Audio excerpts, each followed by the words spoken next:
Hello बच्चों, good morning. अगले दिन की क्लास में आप लोगों को बताया गया था कि जो प्रोपोगेशन होता है वो तीन प्रकार से होता है, तना द्वारा, पत्तियों द्वारा और जड़ के द्वारा। उसमें आप लोगों को बताया था कि प्राकृतिक रूप से जो प्रोपोगेशन होता है कृत्रिम रूप से होता है। तो प्राकृतिक रूप से जो होता है उसमें बताया है अर्धवायु तारा द्वारा, यानी कि आधा भूमि की सतह के अंदर और सतह के ऊपर। इसके अंतर्गत हम बताए थे रनर्स और स्टोन के विषय में। आज तीसरा नंबर आप लोग को बता रहे हैं भू अस्तारिका, यानी कि अपसेट। यानी कि जो अपसेट होता है, यानी कि जलकुंभी का जो प्लांट होता है, पौधा होता है, वो जल में काफी तेजी से वृद्धि एवं विकास करता है, यानी ग्रोथ करता है। तो जो जलकुंभी होता है एक प्रकार का जलीय पौधा होता है, और इस जलीय पौधा में जो है वाष्पोत्सर्जन की क्रिया जो है सबसे तेजी से होती है। बंगाल का ये जो है सूख, यानी कि आतंकवाद के रूप में जानते हैं जलकुंभी को, क्योंकि इसमें जो है जल का वाष्पोत्सर्जन जो है तेज होता है। जब पत्तियों में से जल का भाप बनकर ऊपर उड़ता है तो उसको बोलते हैं वाष्पोत्सर्जन। और जब जल में जो है भाप बनकर उड़ने की प्रक्रिया को बोलते हैं वाष्पीकरण। दो प्रकार की क्रियाएं होती हैं जल में, एक होता है वाष्पोत्सर्जन और दूसरा होता है वाष्पीकरण। तो जो वाष्पोत्सर्जन होता है, यानी जलकुंभी के जो पौधे होते हैं वो जल में पाए जाते हैं, जल के सतह के ऊपर पाए जाते हैं, और उसमें जल की अधिक जो मात्रा पत्तियों में होती है वह वाष्पोत्सर्जन के माध्यम से जो है भाप बनकर ऊपर उड़ जाती है, उसको बोलते हैं वाष्पोत्सर्जन। तो जलकुंभी में सबसे अधिक वाष्पोत्सर्जन की क्रिया होती है, इसलिए इसको जो बंगाल का शोक कहते हैं। और ये किस प्रकार का प्लांट होता है? तो अपसेट होता है, यानी कि भू अस्तारिका। आधा जो है देखेंगे जड़, जो जलकुंभी की जड़ें होती हैं, आधा जो है जल के अंदर होती है और आधा उसकी जो बॉडी होती है, तने होते हैं, वो जल की सतह के ऊपर होते हैं और बहुत तेजी से फैलता है। इसको लगाने की जरूरत नहीं पड़ती है, इसको जो है कृत्रिम रूप से जलन कराने की आवश्यकता नहीं पड़ती, खुद जो है फैलती जाती है। प्रोपोगेशन इसमें होता जाता है। मान लीजिए कि यहाँ पे जो है जलकुंभी का ये प्लांट है और ये जल के सतह पे जो है काफी तेजी से ग्रो करता जाता है, यानी कि वृद्धि एवं विकास करते जाते हैं। तो इस प्रकार के पौधे को बोलते हैं भू अस्तारिका, यानी कि ऑफसेट, यानी जलकुंभी। अब जो है अगला जो नंबर आता है, ये तो रहा आप लोग का तने के द्वारा जो प्रोपोगेशन होता है, यानी कि जो जलन की क्रियाएं होती हैं। और उसके बाद से जो अगला जो नंबर है बाई लीव्स, यानी कि पत्तियों के द्वारा। ये जितनी भी चीजें आप लोग पढ़ रहे हैं, ये कायिक प्रवर्धन के अंतर्गत पढ़ रहे हैं। किस प्रकार से पौधों में कायिक प्रवर्धन होता है, उसी के विषय में यहाँ पे चर्चाएं की जाए। तो आप लोग को बताया था कि तना के द्वारा प्रोपोगेशन होता है, पत्तियों के द्वारा होता है और जड़ के द्वारा। तो जो ये पत्तियों के द्वारा होता है बाई लीव्स, यानी कि इसमें जो है अजूबा, ये जो पत्ती है अजूबा, इस पत्तियों में जो है पर्णकलिकाएं पाई जाती हैं,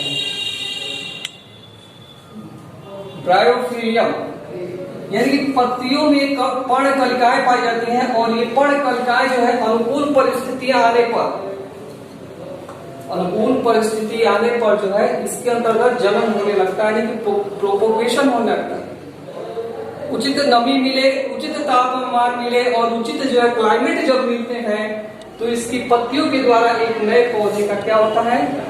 जनन होता है। तो इस प्रकार में जो है पत्तियों के द्वारा जो जनन होता है अजूबा में, अजूबा एक प्रकार का ऐसा प्लांट है जिसकी पत्ती जो है, पत्तियों के द्वारा जो है नए पौधे का वृद्धि एवं विकास होता है, नया पौधा उससे विकसित होता है। और इसको हम लोग बोलते हैं पत्तियों के द्वारा जो कायिक प्रवर्धन होता है, यानी प्रोपोगेशन होता किसमें होता है? तो अजूबा में। पत्तियों में क्या पाया जाता है? तो पर्णकलिकाएं पाई जाती हैं। और पर्णकलिकाएं क्या करती है? तो पर्णकलिकाएं जो है उचित परिस्थितियां आने पर जो है वृद्धि एवं विकास कर लेते हैं, यानी कि उनमें जलन हो जाता है, प्रोपोगेशन हो जाता है। अब जो तीसरा नंबर है जड़ यानी कि रूट के द्वारा। तो जो पौधे की जड़ें होती हैं इसमें जो है डहेलिया, शकरकंद, शतावर की मांसल जो जड़ें होती हैं कायिक प्रवर्धन के रूप में कार्य करती हैं। इसमें जड़ों के द्वारा जो है तेजी से जो है इसका विकास होता है, यानी कि जड़ के माध्यम से जो पौधे जनन करते हैं, जैसे इसमें दिखाया गया डहेलिया, शकरकंद है, शतावर है, ये जो जितने भी पौधे हैं इसमें जो कायिक प्रवर्धन होते हैं किसके द्वारा होते हैं? जड़ के द्वारा। जड़ को जो है कहीं लगा देने पर जो है उसमें वृद्धि एवं विकास होने लगते हैं। उचित परिस्थितियां आने पे, उचित प्रकार का जो क्लाइमेट जब बनता है पौधों में वृद्धि एवं विकास के लिए, तब वो क्या करते हैं? अंकुरित होकर जो है नए पौधे का वृद्धि एवं विकास करते हैं। ये तो रहा प्राकृतिक कायिक जनन। और जो है बी नंबर जो सेक्शन ये है कृत्रिम कायिक जनन, यानी कि आर्टिफिशियल वेजिटेटिव प्रोपगेशन। यानी कि जो कृत्रिम कायिक जनन होता है ये मानव के द्वारा होता है। उस प्रकार के पौधे में होता है जिसमें बीज नहीं पाए जाते हैं, तो क्या करते हैं हम कि पहला जो होता है कलम लगाकर, यानी कलम द्वारा। तो आप लोग देखे होंगे जो गुलाब के पौधे होते हैं वो 20 से 30 सेंटीमीटर काट लेते हैं, और काटने के बाद से उसको कलम करते हैं। कलम करके जो है इस प्रकार से काटते हैं कि उसमें शाखाएं और पत्ती और बड जो है निकली रहे, छोटी छोटी शाखाएं, बड, पत्ती जो है निकली रहे, और उसको जमीन में क्या करते हैं? रोपण कर देते हैं। रोपण करने के बाद से जो है वो कुछ दिनों के बाद से उचित परिस्थितियां आने पर जो है वृद्धि और विकास कर लेते हैं। उस प्रकार के पौधे को हम बोलते हैं कलम के द्वारा प्रोपगेशन, यानी गुलाब, गुड़हल, नींबू, अनार, अंगूर और कनेर। तो कलम के द्वारा कौन कौन से पौधों में प्रोपगेशन होता है पेपर में, ये सारी चीजें जो है पूछ देती है। कलम करके गुलाब है, गुड़हल है, नींबू है, अनार है, अंगूर है और कनेर है। जो अगला नंबर है बच्चों ये है दाब लगाना। तो दाब लगाना भी जो है ये मानव के द्वारा किया जाता है। तो जो ये पौधे होते हैं स्ट्रॉबेरी या अंगूर के जो प्लांट होते हैं, इसके जो तने होते हैं भूमि में जो है इसको गाड़ देते हैं, यहाँ पे दाब लगा देते हैं। दाब लगाने के बाद से जो है इसमें इसकी दूसरे जो है प्लांट जो है नए प्लांट का क्या होता है? इसमें ग्रो हो जाता है, यानी कि विकास हो जाता है।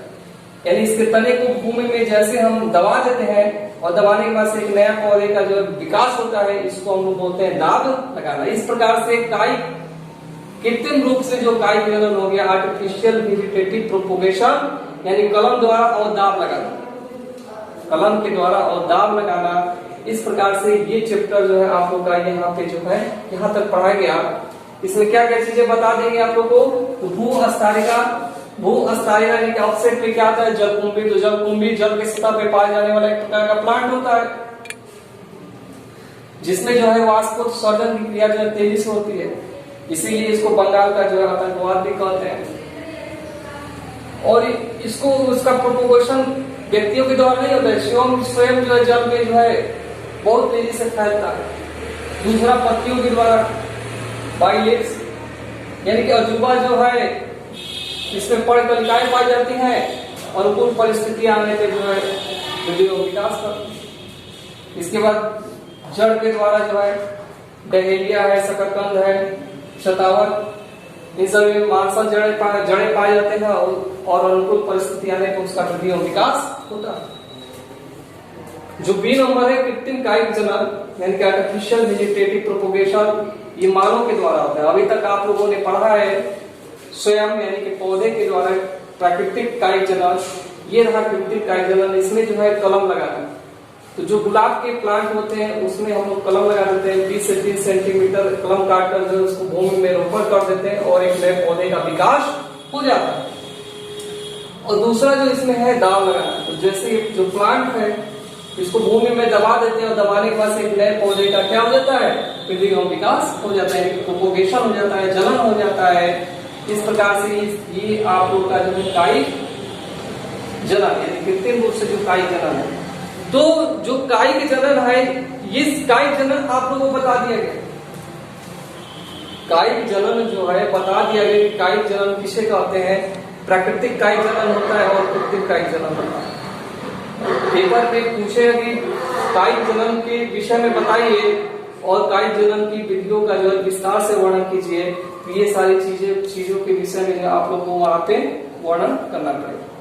इसको आप लोग ध्यान से पढ़ते रहिए। नेक्स्ट क्लास में जो है आगे का जो चीजें बची हैं सिलेबस के अकॉर्डिंग उसको बताया जाएगा। तब तक के लिए धन्यवाद, थैंक यू।